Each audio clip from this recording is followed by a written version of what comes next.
Hello there, AppSpy viewers, it's me, Peter Willington, and I have got another hands-on for you. This time it's with Superfrog HD. This is from Team 17, and it is a traditional platformer in the vein of a, well, you can see it's moving pretty quickly, so maybe like a Sonic or something like that. But it's a traditional kind of platformer, it's not an auto-runner or anything like that. Oh, collect a golden lily pad, I got a little achievement there. It's not an auto-runner, it's nothing like that. It's a proper runabout, explore and jump on different areas sort of a platformer, and it's well, it's based on Superfrog. Oh, didn't see that. We'll come to that in a little minute. It's based on Superfrog, which was a I believe it was released in 1993, an Amiga game. So if you're European and old enough to remember sort of Amiga gaming, then yeah, you might well remember Superfrog because it was much loved. And this is a sort of HD sequel, updatey kind of thing. I think there are some original levels in here from the original Superfrog that are unlockables, I believe. But it follows that format very, very closely. I think Team 17 wanted to kind of capture that, what it was like to play Superfrog, basically, back in the day. And in some ways, they've absolutely nailed it, I would say. Now, I should sort of preface all of this by saying that this is about... well, this is the first level, but I've played about half an hour of it, that sort of thing. So I haven't played the biggest amount of it. So obviously this is just a sort of first impressions kind of a thing. But I think it's okay. I think this game feels alright. It certainly feels smooth a lot of the time. Here we are, we're on a slot machine thing now, and we need to, well, if we line up enough of these things, then we get extra levels, and that'll be nice, I suppose. And you can give them a little nudge if you tap the screen, but you only get 3 spins. There we go. Oh, no. It's not going to be enough, is it? Oh, well. Never mind. Let's go on to the next level. Yeah, I feel like they've kind of nailed it in some ways, and in some ways it's kind of... It feels like this is a bit of an odd release, really. If you have any sort of nostalgia for Superfrog, then do you know what? Fair play to you. This may well be right up your alley, because it is kind of that. It is Superfrog from the Amiga, but all HD and lovely, and with a lot of the same gameplay ideas as that game. So, yeah, you know, you might well find quite a lot to love here. It's, you know, it's really smooth to play. I think the animations looks really, really good, and Superfrog is kind of a nothing hero. Like, he's not, you know, he hasn't got nearly as much cachet as a Mario or a, you know, even a Waluigi, really. But, you know, he's likeable enough, and I like the actual music and some of the sound effects in the game. I think the presentation is pretty good.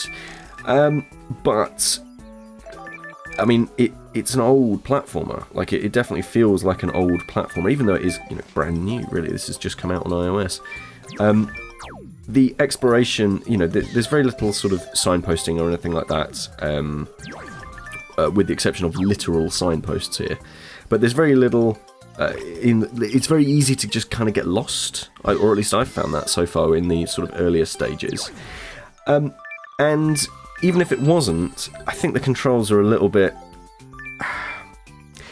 You really have to get used to them. You can get used to them, and I've got to the point now where I'm doing some okay platforming here. But as you can see, you know, bottom left-hand side of the screen, you've got touch controls to go left and right, and then on the right, you've got a jump button, which also doubles up as a sort of float, and you've got duck. I don't actually know if that does anything else.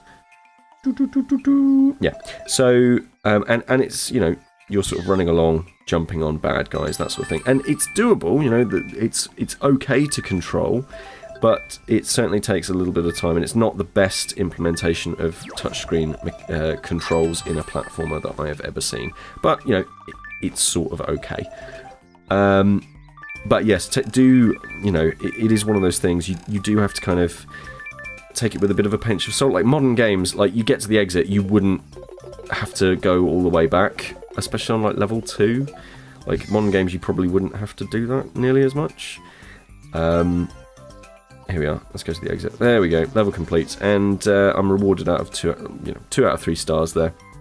for how many secret areas I've found, how many coins I've got, how quickly you can do it, I believe. That sort of a thing. And, yeah, here we are. Look, we've got some... No. Oh, dear. We've got this sort of spinning reel thing. And, we can just... Doop, doop, doop. See if we can unlock some levels, which, to be fair... Oh, yeah, what do we get? 2 free spins. Cool. Okay. No, nothing we could do there. And, you know, it's more levels, there's more content. There seems to be an absolute boatload of content in here. So it will, you know, probably keep you busy for quite the while. But it's just a very sort of rote platformer that... oh, dear. When you get hit, you just fall immediately. One of the other things that I'm not massively keen about, and this will be sort of, I think this will be the most divisive area. You see these little blue guys? Oh, I ran into them. See these little blue guys? When you're running really quickly, it's really hard to see them.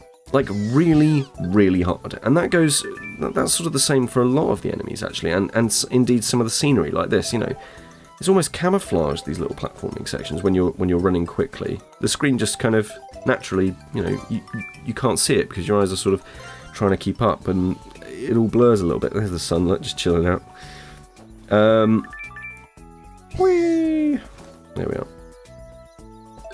And so sometimes, you know, because you're running very, very quickly, it's a bit difficult to see where it is that you're meant to be going. I don't know, maybe that's just me? Is that just me? I don't think so, but... See, we can just eat very... No, and instant death. So spikes are definitely an instant death in this thing. So yeah, you kind of go around the houses a little bit, and or at least you can do it. It can be a little bit confusing. I certainly wouldn't recommend it for, you know, like if this was one of the first sort of platforming games that you got a kid, maybe. I would certainly, you know, put them on something else a little bit before this. Oh my word, that was a cool looking snail. But it's fun, and I think in reality this game is for the people who do remember Superfrog with a sort of fondness and want to play a game like that again. A very British looking game like that again, and that's exactly what they've done. So I would say, yeah, if you're a Superfrog fan, maybe give this one a little bit more of your time, and if you're not, then have a think. Basically. Do you remember Superfrog? Do you know, I don't think I actually played it myself right back in the day. I think I played it a little bit afterwards, trying to sort of like find out a little bit more about it. But do you remember it? And if you do, did you enjoy it? Did you have an Amiga? I didn't have an Amiga either. Oh, terrible. What did I do for gaming as a kid? That was awful. I should have had an Amiga, or at least an Amstrad. But yeah, if you remember it, then drop us a comment in the comments section below, and do let me know if you're going to be picking this one up. Alright, speak to you in a bit. Bye! This is Peter with appspy.com. We review, you decide.